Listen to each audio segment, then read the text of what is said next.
शेतीचं उपजीविकेचं साधन असलेल्या ट्रॅक्टरला लक्झरी कार समजून 56,000 कोटीचा खंडणी वसूल केल्यासारखा टॅक्स लावता. विमानाच्या इंधनाला 1 ते 4% व्हॅट लावता आणि ट्रॅक्टरवर 21% टॅक्स लावून लुबाडणूक करता. चालणार नाही हे. का बरं या देशातला शेतकऱ्याचं उत्पन्नाचं मुख्य साधन असलेल्या 1 कोटी ट्रॅक्टर चालकावर डिझेलवरती कर लावून की ज्यामध्ये असे कर तुम्ही लावलेले की ज्या एक्सप्रेसवेवर ट्रॅक्टर कधी जात नाही त्या एक्सप्रेसवेच्या डेव्हलपमेंटसाठीचा सेस कर लावून 36 रुपये डिझेल मागं 1 लिटर मागं ट्रॅक्टर चालकाकडून वसूल करता.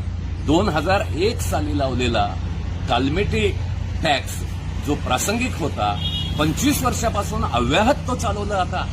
नाना प्रकारचे कर लावून तुम्ही ट्रॅक्टर चालकाकडून 56,000 कोटी रुपयांपेक्षा जास्त कर या ट्रॅक्टरच्या जोरावर तुम्ही वसूल करता.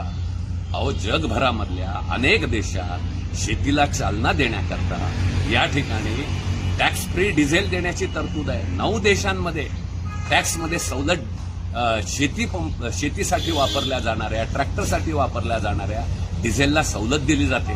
भारतामध्ये का दिली जात नाही?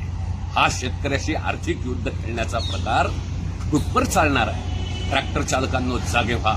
एकजुटीनं आवाज उठवायला स्वतःला तयार करा आणि जे साधन आपलं उपजीविकेचं साधन आहे, ट्रॅक्टर म्हणजे काही लक्झरी कार नाही, काही BMW कार आहे त्याच्यावरती वाटेल तशा प्रकारचे कर लावून वसूल करायला चालता कामा नये. टॅक्स फ्री कर मिळालं पाहिजे. या वाहनाची स्वतंत्र श्रेणी म्हणून नोंद केली गेली पाहिजे आणि आजवरच्या सगळ्या टॅक्सचा हिशोब त्या ठिकाणी दिला पाहिजे. शेतीच्या आणि ट्रॅक्टरच्या वेलफेअरसाठी तो पैसा खर्च झाला पाहिजे. धन्यवाद.